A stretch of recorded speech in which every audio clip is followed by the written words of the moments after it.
Hello, welcome to Balaji academy. आज हम बात करने वाले हैं सोशल साइंस के उन टॉपिक्स के बारे में जो एग्जाम के लिए बहुत बहुत ज़्यादा इंपॉर्टेंट है। मतलब ये अगर आप टॉपिक कर लेते हो तो आपके एग्जाम में 95% आना कंपलसरी प्रॉपरली हो जाएगा। ये आपके आ ही जाएंगे, 90% तक तो आ ही जाएंगे। तो बिना टाइम वेस्ट करे अब हम स्टार्ट करते हैं। सोशल के ऐसे कौन कौन से टॉपिक्स हैं जो आपको अब अच्छे से कवर कर लेने हैं। सबसे पहले हम बात करते हैं rise in nationalism in Europe. ठीक है, तो इसके अंदर जो क्वेश्चन रहेंगे हमारे, डिस्क्राइब द यूनिफिकेशन, एकीकरण की प्रक्रिया के अंदर हमें जो बेसिकली दो चीजें पूछी जाती हैं, जर्मनी और इटली आएगा ये एक ही क्वेश्चन, और ये जो आपका आएगा ये ऑलमोस्ट 4 मार्क्स या 5 मार्क्स में आ सकता है। लेकिन जनरली या तो जर्मनी का पूछेगा या इटली का पूछेगा, तो आप क्या करें, दोनों को अच्छे से प्रिपेयर कर लें। सेकंड क्वेश्चन है 2 मार्क्स के लिए, डिफाइन द फॉलोइंग। ये पूछ लिया जाता है कि डिफाइन करो, तो इन चारों में से कोई भी एक चीज या दो चीज पूछी जा सकती है अलग अलग सेट में। फेमिनिस्ट, नारीवादी, डोमिनेटिज्म, प्राकृतवाद, एलेगरी, रूपक, एंड द इंपेरियलिज्म, साम्राज्यवाद। ओके, नेक्स्ट क्वेश्चन ये बहुत बहुत ज्यादा इंपॉर्टेंट है। Question number 3, describe 3 reason the economic hardship face by the Europe 1830। 1830 के अंदर यूरोप द्वारा सामना की गई आर्थिक कठिनाइयों के 3 कारणों का वर्णन कीजिए, और ये आपका एटलीस्ट 3 मार्क्स में आएगा ही आएगा। ओके, नेक्स्ट हम बात करते हैं rise of the Napoleonism and his fall. Napoleon के उत्थान और उसके पतन के कारण और नेपोलियन से संस्थान के बारे में बताना है हमें। ठीक है, ये आपका 4 मार्क्स में आता है। राइट अ शॉर्ट नोट, एक छोटी टिप्पणी लिखनी है। इन चारों में से किसी एक में आएगी तो आप चारों को प्रिपेयर करके रखिए। यूसुफ Mazzini, Frankfurt parliament, Greek war of independence, यूनानी स्वतंत्रता संग्राम, और Otto von Bismarck. Otto von Bismarck क्या था? Okay, next question, Balkan conflict क्या था, बाल्कन संघर्ष क्या था? ये बहुत इंपॉर्टेंट है, मैं बता देता हूं क्योंकि ये आपका हर बारी आया ही आया है ये क्वेश्चन। नेक्स्ट क्वेश्चन है, Why did the nationalist tension emerge in the Balkans? Balkan में राष्ट्रवादी तनाव क्यों उभरा हुआ था? ठीक है, ये आपका 3 मार्क्स में आता है क्वेश्चन। Why, अगला क्वेश्चन है, Why is the Greece called the cradle civilization? Greece की सभ्यता का उद्गम स्थल क्यों कहा जाता है? Okay, next question, What steps did the French Revolutionary take to create a sense of collective identity among the French people? ये एक एनसीईआरटी का क्वेश्चन है, और ये एनसीईआरटी का क्वेश्चन हमेशा हर एक पेपर में, हर एक टेस्ट में आया ही आया है। फ्रांसीसी लोगों में सामूहिक पहचान की भावना पैदा करने के लिए फ्रांसीसी क्रांतिकारियों ने क्या कदम उठाए? ठीक है, तो आप इन टॉपिक्स को प्रिपेयर करिए और इस क्वेश्चन को अच्छे से करिए। आगे हम बात करते हैं और कौन से टॉपिक्स हैं। Choose the examples to show the contribution of culture of the growth. ठीक है, नेशनलिज्म इन यूरोप, यूरोप में राष्ट्रवाद के विकास में संस्कृति के योगदान को दर्शाने के लिए 3 उदाहरण बताइए। ये आपका 3 मार्क्स में आता है। Okay, next question, describe the role of Napoleon of the administrator from your point of view. अपने दृष्टिकोण से प्रशासक के रूप में नेपोलियन की भूमिका का वर्णन कीजिए। ये आपका 3 मार्क्स में आता है। नेशनल इन इंडिया जो यूनिट है उसके अंदर से कौन कौन से इंपॉर्टेंट है, अब उसको डिस्कस करते हैं। डिफाइन द फॉलोइंग, इनमें से मेनली कोई भी आपका अगर जो आएगा वो एक ही आएगा, या तो सत्याग्रह आएगा, रॉलेट एक्ट के बारे में पूछा जाएगा, या राष्ट्रवाद यानी कि नेशनलिज्म के बारे में पूछा जाएगा। नेक्स्ट क्वेश्चन है जो फॉलोइंग पूछी जाती है, डिस्क्राइब द फॉलोइंग इवेंट्स। ये जनरली आपका दो आते हैं क्वेश्चन इन चारों में से, और अलग अलग सेट्स में आ सकते हैं, ये तो आपको पता ही होगा। और ये जो आपके आएंगे ये भी आपके 3 मार्क्स में आएंगे। आगे हम बात करते हैं कौन कौन से क्वेश्चन है। डिस्क्राइब द फॉलोइंग मूवमेंट, ये कौन कौन से मूवमेंट थे जो बहुत इंपॉर्टेंट है। तो सिविल डिसओबीडियंस मूवमेंट, सविनय अवज्ञा आंदोलन, नॉन कोऑपरेटिव असहयोग आंदोलन, एंड खिलाफत मूवमेंट, खिलाफत आंदोलन के बारे में आपसे पूछा जा सकता है, और ये भी आपका 3 मार्क्स में ही आता है। आगे बात करते हैं, first war help in the growth of nationalism in India, justify the statement. प्रथम युद्ध में भारत में राष्ट्रवाद के विकास में मदद, इस कथन की पुष्टि कीजिए। आपको इस कथन को क्या करना पड़ेगा, प्रॉपरली एक्सप्लेन करके अपनी भाषा में लिखना पड़ेगा कि वो इस कथन के हिसाब से क्या कहना चाह रहा है। ठीक है, ये आपका 4 मार्क्स में या 3 मार्क्स में आता है question. Why non cooperative movement was not successful according to Gandhi ji. Gandhi ji के अनुसार असहयोग आंदोलन सफल क्यों नहीं हुआ, इस बात को आपको अच्छे से एक्सप्लेन करना है, ये 4 मार्क्स में आती है क्वेश्चन। सविनय अवज्ञा आंदोलन में ग्रामीण और शहरी वर्ग की भूमिका का वर्णन कीजिए। ये ऐसा क्वेश्चन है जो हमेशा आता है, लेकिन आपको ये समझने की जरूरत है कि सत्याग्रह जो था वो 3 पार्ट पे डिवाइड था, चंपारण, खेड़ा और अहमदाबाद। तो आपको क्या करना है, अगर ये एक्सप्लेनेशन ज्यादा मांगता है, मतलब 5 मार्क्स में आ गया, तो आपको तीनों पॉइंटों को समझाना पड़ेगा। लेकिन अगर यही आपको 3 मार्क्स में आता है तो आप इन तीनों के बारे में थोड़ा थोड़ा लिख के काम चला सकते हैं। आगे हम बात करते हैं, how growth of nationalism in colonies is linked to anti colonial movement. उपनिवेश में राष्ट्रवादों का विकास उपनिवेशवाद विरोधी आंदोलन कैसे जुड़ा हुआ है। अगला क्वेश्चन, एनसीएम और सविनय अवज्ञा आंदोलन में अंतर बताइए। अगला question, according to the Gandhi ji what is the best weapon of the collapse British rule in India. Gandhi ji के अनुसार भारत में ब्रिटिश शासन को खत्म करने का सबसे अच्छा हथियार क्या था। ठीक है, आपको इसको अच्छे से एक्सप्लेन देना, और ये बहुत बहुत इंपॉर्टेंट है, हर बारी ये क्वेश्चन आया ही है। मैप की अगर हम बात की जाए तो कांग्रेस सेशन का आप कर सकते हो, कांग्रेस सेशन में क्या चीजें रही थी वो आपको आइडेंटिफाई करने के लिए आएंगी। आगे जो यूनिट है उसके बारे में बात करते हैं, the making of global world, WW1 and the implication women in the Europe. ये WW का मतलब वर्ल्ड वार है, मैं आपको बता देता हूं। Women in the Europe, Britain in the age the economic. World war 1 के अंदर जो यूरोप में महिलाएं थी वो एक अर्थव्यवस्था के रूप में ब्रिटेन में कैसे काम कर रही थी, ये सारी आप बताने हैं, आपको एक्सप्लेन करना है। आगे है consequence of the great economic depression on Europe in India. महान आर्थिक मंदी के परिणाम क्या थे यूरोप पर, ठीक है, भारत के और भारत में भी क्या थे, तो ये भी आपको अच्छे से समझाना है, और ये 4 मार्क्स में ही आ रहे हैं ये क्वेश्चन। आगे डेफिनेशन जो पूछी जाएगी, common law, optimum trade and silk route, मकई कानून, अफीम व्यापार और रेशम मार्ग। ये जनरली आपसे 3 मार्क्स में ही पूछा जाएगा, और एक ही पूछा जाएगा, तीनों नहीं आते, एक ही आता है। Who were the inadequate labor? How did they survive the colonies? जो गिरमिटिया मजदूर थे वह उपनिवेशों में किस प्रकार जीवित रहे और कैसे जीवित रहे। What is the NIEO? NIEO क्या है? Explain importance of silk route in ancient of trade. प्राचीन व्यापार में रेशम मार्ग का महत्व बताइए। ये बहुत इंपॉर्टेंट है, और ये ऐसा क्वेश्चन है, कभी ऐसा नहीं हुआ कि ये ना आया हो, ये जरूर आएगा आपका।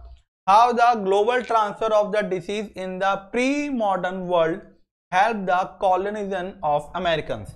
पूर्व आधुनिक दुनिया में बीमारी के वैश्विक हस्तांतरण में अमेरिका के उपनिवेशीकरण में कैसे मदद की। आगे क्वेश्चन है, disease the travel the trade justify the statement. व्यापार के साथ यात्रा की गई बीमारियां कथन का औचित्य सिद्ध करिए। यानी कि आपको इसमें समझाना है, व्यापार के साथ जो बीमारियां भी क्या करी थी, ट्रैवल की गई थी, ये सारी चीजें समझाइए। ठीक है, आपको मैं इसके एग्जांपल दे सकता हूं, कोरोना सबसे बड़ा एग्जांपल था कि उसी वक्त भी ऐसा ही कुछ हुआ था, तो आप इसको अच्छे से एक्सप्लेन कीजिए। ये 3 to 4 मार्क्स में आता है। आगे है प्रिंट कल्चर से जो क्वेश्चन बनेंगे, एक्सप्लेन द प्रिंट रेवोल्यूशन। ये आपको मिनिमम 5 पॉइंट्स लिखने हैं, क्योंकि ये 5 मार्क्स में आता है। ठीक है, आगे है इंडियन मैन्युस्क्रिप्ट्स, भारतीय पांडुलिपियां क्या थी, इसके अंदर प्रॉस पूछा जाता है, कॉन्स पूछ ले जाता है। ठीक है, print culture and effect on children, women and worker. Print संस्कृति बच्चों, महिलाओं और श्रमिकों पर क्या प्रभाव डालती है या क्या प्रभाव डाला था, ये आपको बताना है। इसके अंदर दे रखा है वर्नाकुलर प्रेस एक्ट और in the Gutenberg press act. Vernacular press अधिनियम और गुटेनबर्ग प्रेस जो आपको समझानी है, इन दोनों के ऊपर दोनों ही आते हैं, तो दोनों को अच्छे से पढ़ लीजिए 4 मार्क्स के लिए। आगे है how print the culture impact on the social lives women in India. भारत में प्रिंट संस्कृति की महिलाओं के सामाजिक जीवन पर क्या प्रभाव पड़ता है। Next question, how print involuntary in the religious reform and the debate in India. भारत में धार्मिक सुधार और बहस में मुद्रण कैसे शामिल है। Next, how mechanism print came to China. चीन में मैकेनिकल प्रिंट कैसे आया। What is the role of print of French revolution. फ्रांसीसी क्रांति में मुद्रण की क्या भूमिका रही। And why Gandhi ji said to the fight for the swaraj is the fight for the liberty of speech. Gandhi ji ने क्यों कहा स्वराज की लड़ाई अभिव्यक्ति की स्वतंत्रता की लड़ाई है। ये सारे क्वेश्चन आपके 3 और 4 मार्क्स में लाया करते हैं, तो अच्छे से प्रिपेयर करके इनको आप याद कीजिए। अब यहाँ हमारी हिस्ट्री खत्म होती है। नेक्स्ट हमारी जो बुक स्टार्ट होती है वो ज्योग्राफी। ज्योग्राफी में कौन कौन से इंपॉर्टेंट है? अर्थ समिट इन द एजेंडा 21, पृथ्वी शिखर सम्मेलन में एजेंडा 21 क्या था हमारा? डिफाइन द फॉलोइंग, हमें 3 चीजों के बारे में बताना है। सस्टेनेबल डेवलपमेंट, सतत विकास इसको कहते हैं, सॉइल इरोजन मिट्टी का कटाव, and Rio de Janeiro. Rio de Janeiro क्या था? ये आपका 3 मार्क्स में आते हैं और तीनों में से एक तो कंफर्म आएगा आपका। आगे दे रखा है types of soil, alluvial soil, the black, ये सारी सॉइल्स दे रखी है जो आपसे पूछी जाएंगे। तो इन सारी सॉइल्स को आप क्या करिए? प्रिपेयर कर लीजिए। इसके यूजेस क्या होते हैं और ये कहां मिलती हैं, ये दोनों बहुत इंपॉर्टेंट होती हैं। नेक्स्ट है renewable versus the non renewable resources, नवीकरणीय बनाम अनवीकरणीय संसाधन क्या होते हैं? आपको पता होगा कौन कौन से संसाधन होते हैं, एक बार जो खत्म हो जाते हैं और एक ऐसे जो हमें बार बार मिल पाते हैं। What type of soil found in the river delta eastern coast, पूर्वी तट के नदी डेल्टा में किस प्रकार की मिट्टी पाई जाती है? ठीक है, ये क्वेश्चन है आपके सारे और ये आपके 3 to 4 मार्क्स में ही लाई करते हैं। आगे है what steps can be taken control soil erosion in hilly area, पहाड़ी क्षेत्रों में मृदा अपरदन को नियंत्रित करने के लिए क्या कदम उठाए जा सकते हैं। आगे है non confliction resources, the best option to conserve the natural resources, substantiate the statement, प्राकृतिक संसाधनों के संरक्षण के लिए गैर पारंपरिक संसाधन सबसे अच्छा विकल्प है। इस कथन को समझाते हुए आपको पूरी एक्सप्लेनेशन देनी है। Next, analyse the impact of the native the local environment and health surrounding the communities, स्थानीय पर्यावरण और आसपास के समुदाय के स्वास्थ्य पे जन्मजात जीवों के प्रभाव का विश्लेषण कीजिए। आगे जो टॉपिक रहता है हमारा फॉरेस्ट एंड वाइल्ड लाइफ है, इसके अंदर ये चारों चीजें यानी कि biodiversification and importance, wild life protection act, projected the depletion and the flora and the fauna, ये चारों में से जनरली आपसे 1 से 2 जरूर आपके आएंगे और इसको अच्छे से प्रिपेयर कीजिए 3 to 4 मार्क्स के लिए। Method of the rain water harvesting, वर्षा जल संचयन की विधि, ये इंपॉर्टेंट है। ये सारी जो प्रोसेस दे रखे हैं, causes of the water pollution, जल प्रदूषण के कारण, method of the conserve water resources in India, भारत में जल संसाधनों के संरक्षण की विधि, बहुत बहुत इंपॉर्टेंट है। ये तीनों क्वेश्चन बहुत इंपॉर्टेंट है और हर एग्जाम में रिपीट हुए हैं ये 4 to 5 मार्क्स में। डिसएडवांटेज एंड एडवांटेज, लाभ और हानि बांध के आपको बताने हैं। मल्टी रिवर प्रोजेक्ट, बहुनिधि परियोजनाएं क्या होती हैं। Reason for water crisis face by the Maharashtra, solution and the overcome, Maharashtra में जल संकट के कारण निवारण को समाधान कैसे हुआ था ये समझाना है। मानचित्र आपको जो मैप है वो इसके अंदर आप प्रिपेयर कर लेना। ज्योग्राफी के अंदर एग्रीकल्चर जो आपको दे रखा है, हॉर्टिकल्चर, क्रॉपिंग पैटर्न इंडिया, इन तीनों के बारे में पूछा जाता है। भारत में बागवानी फसल पैटर्न, रबी, जैद और खरीफ, जनरली बच्चे रबी और खरीफ पढ़ के जाते हैं, जैद के बारे में नहीं पढ़ के जाते, तो जैद के बारे में भी अच्छे से पढ़ के जाए। How agriculture boost industrial sector, ये आपके जो मतलब फसलें होती हैं उनके बारे में ये दे रखा है। तो इन सारे फसलों को क्या करिए आप अच्छे से प्रिपेयर कर लीजिए, ये कहाँ मिलती है और यूजेस क्या क्या होते हैं, ये कैसे कैसे उगाई जाती है, कौन सी मिट्टी में होती है, ये 2-3 चीजें आप हर एक इसके बारे में प्रिपेयर कीजिए। Explain different types of the agriculture, कृषि के विभिन्न प्रकार बताने हमें। आगे है suggest the initiative taken by the government and the sure increase the agriculture production.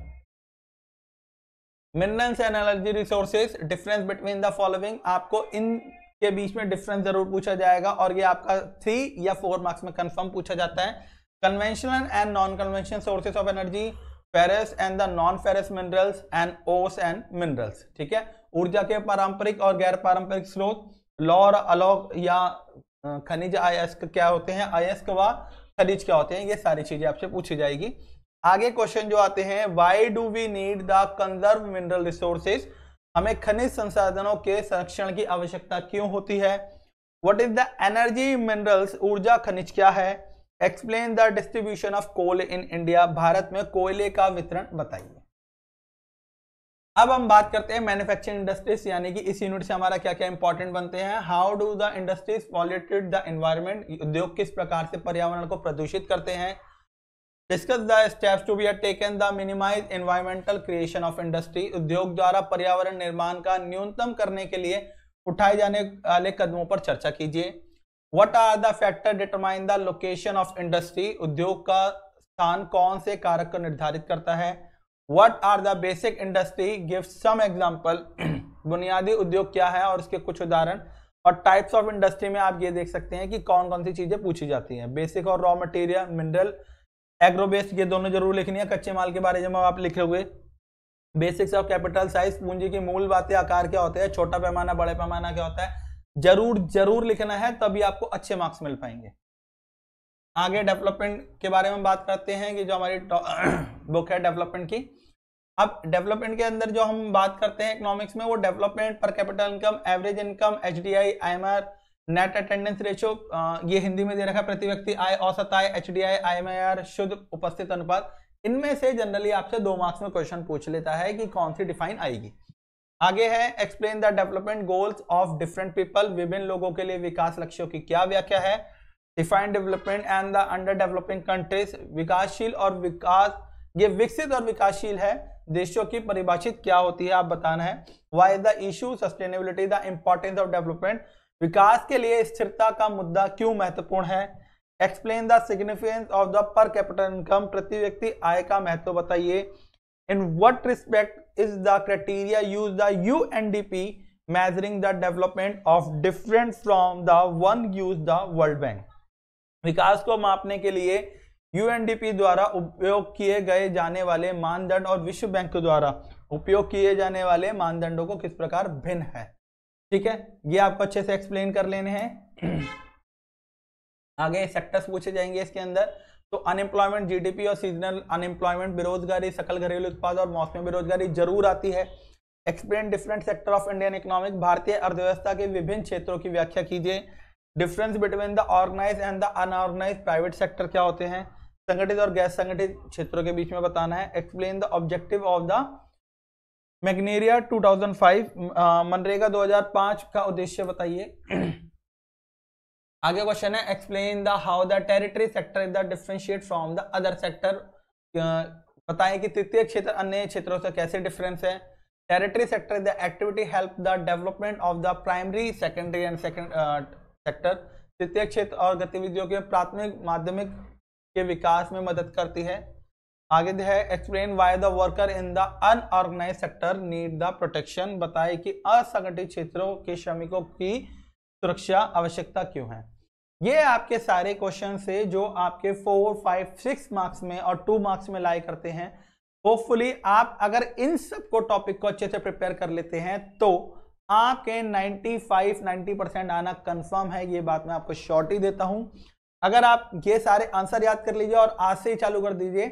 हाँ, अगर आपको ये चाहिए कि आप आंसर कैसे लिखें, आपको आंसर लिखने का पैटर्न पता होना चाहिए, तो आप कमेंट सेक्शन में कमेंट कीजिए, मैं उसके लिए भी आपको वीडियो बना दूंगा। अगर आपको वीडियो अच्छी लगी हो तो वीडियो को लाइक जरूर कर देना, चैनल को सब्सक्राइब जरूर करें, क्योंकि आपको आने वाली जितनी भी इंपॉर्टेंस नोटिफिकेशन है वो आपको मिलती रहेगी।